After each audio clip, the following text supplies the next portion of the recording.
कई घरों में जब बेटियां होती है तो बोला जाता है लक्ष्मी जी घर आई है। वहीं जब हम थोड़ी बड़ी होने लगती है हमारे पेरेंट्स बोलते हैं कि बड़ी होके हमारा नाम रोशन करेगी। फिर हम लोग जैसे जैसे काम स्टार्ट करते हैं और अपने घर में फाइनेंशियली थोड़ी हेल्प करने लगते हैं तब भी हमारे माँ बाप बहुत खुश होते हैं। वहीं जब हमारी शादी हो जाती है तो बोला जाता है पराया धन था चली गई। जैसे ही हमारी शादी होती है हम बेटियों पे एक टैग लगा दिया जाता है सवाशने का। जी आप सबको अच्छे से मतलब पता होगा, हमारे समाज में ये परंपरा है। माना जाता है बेटियां अगर घर पे आए आपको 100 रुपए भी दे, चाहे भाई बहनों को चाहे मम्मी पापा के लिए कुछ लेके आए, तो हमें उसमें कुछ ऐड ऑन करके ही अपनी बेटियों को वापस देना चाहिए। भाई देना ही पड़ेगा। पूरी जिंदगी माँ बाप ने हमारा ध्यान रखा, हमें पाल पोस के बड़ा किया, हमें पढ़ाया लिखाया, इतनी अच्छी परवरिश दी। 22-23 साल तक न जाने कितनी इच्छाओं को मारकर, कितनी मुश्किलों से इधर उधर से कुछ जुगाड़ करके, इधर उधर से कुछ बचा के हमारी शादी की, तो भाई उनको तो देना ही पड़ेगा। तो मेरा सवाल उन बेटियों से है जो इस रूढ़िवादी परंपरा को मानती है, हम हमारे मम्मी पापा के लिए कब कुछ करेंगे? हम बड़े भी हो गए, उन्होंने हमको पढ़ा लिखा दिया और हमारी शादी कर दी, और शादी के बाद भी ताउम्र हम सिर्फ हमारे माँ बाप से लेने की ही सोचते हैं। हम कब हमारे माँ बाप का ध्यान रखेंगे, कब उनकी इच्छाओं को पूरा करेंगे?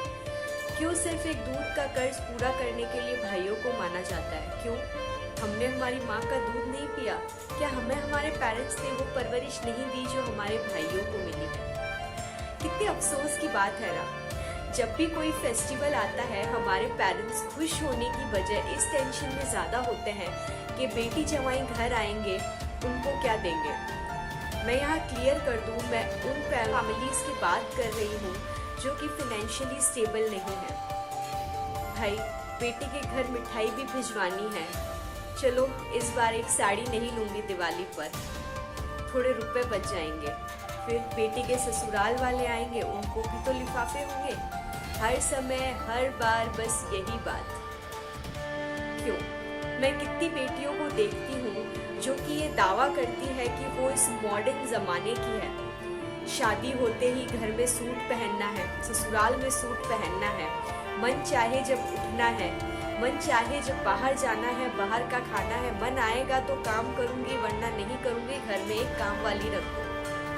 तो भाई वो जो मॉडर्न बेटियां हैं वो उस समय कहाँ चली जाती है जब ये जो रूढ़िवादी परंपरा है, जो ये हमारे समाज की खोखली परंपरा है, वो उसके साथ हो रही होती है?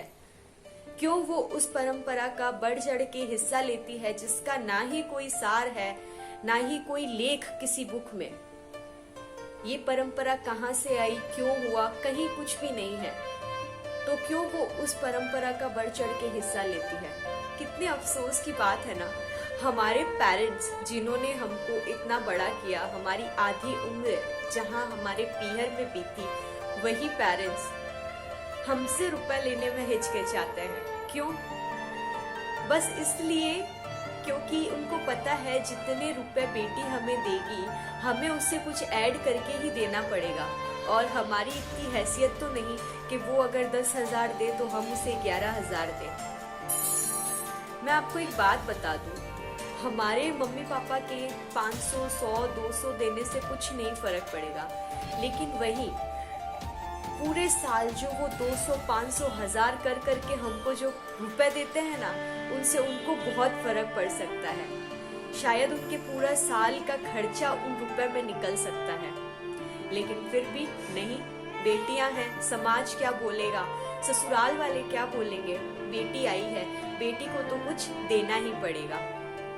क्यों हम बेटियां महज सोसाइटी में दिखाने के लिए, ससुराल में बताने के लिए कि हमारे पेरेंट्स ने हमको ये दिया, ये परंपराओं को चलाती रहती है, और वहीं एक बार हमारे पेरेंट्स ने कुछ कम कर दिया ना, आप मान लीजिए ये समाज वाले उस चीज को गिनाने में पीछे नहीं रहेंगे, और वो ये सारी चीजें भूल जाएंगे जो अपने पेरेंट्स ने हमारे लिए पहले की है।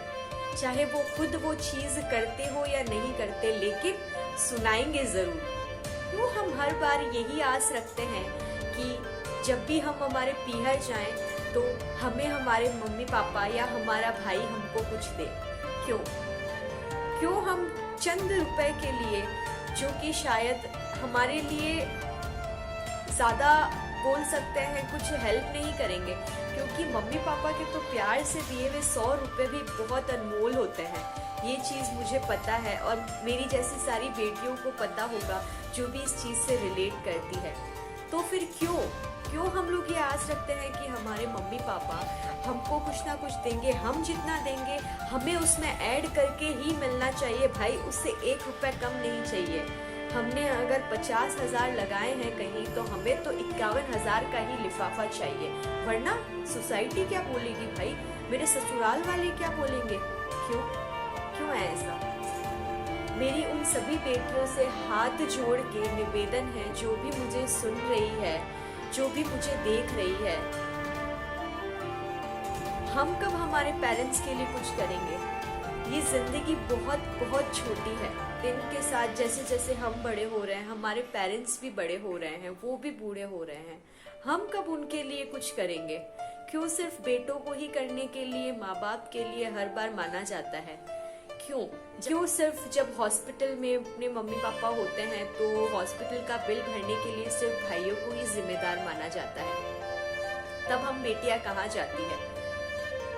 लेने के टाइम हम लोग हर वक्त तैयार रहती है, लेकिन जब देने की बात आती है तब सो कॉल्ड सवासनी का टैग हम लोग के ऊपर लग जाता है कि भाई हमसे तो ज्यादा लेना नहीं है, हमको तो सिर्फ देना ही देना है। मैं उन सभी बेटियों से बोलती हूँ, प्लीज ये सब ना करें। अगर आप लोग की फैमिली, आप लोग के पेरेंट्स फाइनेंशियली स्टेबल नहीं है तो प्लीज ये परंपराएं, ये जो खोखली रूढ़िवादी परंपरा है, प्लीज इसको स्टॉप करिए। क्योंकि हम ही हैं, क्योंकि हम दावा करती है कि हम मॉडर्न जमाने की है और कोई नहीं समझेगा, ये सोसाइटी नहीं समझेगी, कोई और नहीं समझेगा, हम ही हैं जिसे ये चेंज करना पड़ेगा। ये जो थिंकिंग है लोगों की, ये जो सोच है, ये सब परंपराओं को लेकर जो चलती आ रही है न जाने कितने सालों से, इसको हम ही रोक सकती है, हम ही स्टॉप कर सकती हैं। अगर आज ये कोई जो सुन रहा है जिसकी थिंकिंग मेरे जैसी नहीं है, ऑब्वियसली उसको ये वीडियो अच्छा नहीं लगेगा, जो मानते हैं कि भाई बेटियों को तो हर वक्त देना ही चाहिए, वो सवाशनी होती है, उनको तो देना ही चाहिए। तो मुझे बहुत एक अजीब सी बात लगती है। ये बात उन लोगों के लिए है जिसको मेरी बातें समझ में नहीं आ रही या पसंद नहीं आ रही। आप जब बेटियां होती है तब बोलते हो घर में लक्ष्मी आई है, और उन्हीं लक्ष्मी जी, उन्हीं देवियों के सामने आप 50-100 रुपए चढ़ा के, भगवान माता जी मुझे 1 करोड़ का घर दिला दो, बस 50 लाख की कार दिला दो, और कुछ नहीं चाहिए, बस एक लॉटरी लगा दो, और तो कुछ भी नहीं चाहिए। वही लक्ष्मी माता कभी किसी दिन तुम्हारे सामने प्रकट हो गई और बोला, वत्स ये जो भी तुम देख रहे हो ना, जो भी तुम्हारी लाइफ है, जो भी तुम पहन रहे हो, जो भी तुम खा रहे हो, जहाँ तुम रह रहे हो, वो सब मेरा दिया हुआ है। मैं भी सवाशनी हूँ ना, तुमने सवाशनी को लक्ष्मी जी बोला था, मैं सवाशनी हूँ, तो लाओ करो मुझे सब वापस, और हाँ कुछ ऐड करके ही देना वापस लक्ष्मी जी को। तो बेटा जिस दिन लक्ष्मी जी प्रकट होके ये बोल गई ना, उस दिन तो तुम्हारा जन्म कब पड़ जाना है उसको वापस अपनी सारी चीजें देने के लिए। माँ ने हमको जन्म दिया, पापा ने पाल पोस के बड़ा किया, न जाने खुद की कितनी इच्छाओं को मारकर हमारी हर ख्वाहिश को पूरा किया। लेने के लिए बेटियां और देने के लिए हर वक्त माँ बाप को चुना गया। कब हम बेटियां माँ बाप के घर सवाशनी बन कुछ लेने नहीं बल्कि लक्ष्मी जी बन कुछ देने जाएगी। तो इसी नोट के साथ मैं अपना वीडियो एंड करती हूँ। मैं हूँ कोमल जैन। तो इसी नोट के साथ मैं अपना वीडियो एंड करती हूँ। ये सब मेरे पर्सनल थॉट्स है। अगर इस वीडियो से मेरी एक भी बात से किसी को भी हर्ट हुआ हो तो मैं हाथ जोड़कर मिच्छामी दुक्कड़म बोलती हूँ। लेकिन ये सब बहुत ज़रूरी है समझना हम बेटियों को, क्योंकि जैसे जैसे ये ज़माना बढ़ रहा है वैसे वैसे ये जो दिखावा है वो भी बहुत बढ़ रहा है। लेकिन हम कहीं ना कहीं भूल जाते हैं कि जो पेरेंट्स, जो फैमिली फाइनेंशियली स्टेबल नहीं है, वो ये सब दिखावे को करने के लिए, महज सोसाइटी में बताने के लिए हर एक वक्त कितनी मशक्क़त करती है कुछ जोड़ने के लिए, अपनी बेटियों को देने के लिए। तो प्लीज़ मेरा बेटियों से हाथ जोड़ के निवेदन है, ये चीज़ स्टॉप करें, ये चीज़ हमें ही स्टॉप करनी पड़ेगी। हाँ, मैं मानती हूँ ये बहुत मुश्किल है, क्योंकि हम जिस समाज में रहते हैं वो हमें ये करने की कभी परमिशन देगा नहीं, क्योंकि यहाँ सिर्फ दिखावा है।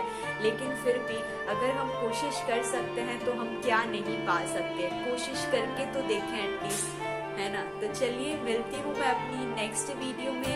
तब तक अपना ध्यान रखिए, अपने माँ बाप का ध्यान रखिए, अपनी फैमिली का ध्यान रखिए, और मैंने जो बोला उसे आराम से बैठ के सोचिएगा ज़रूर। जय जिनेंद्र।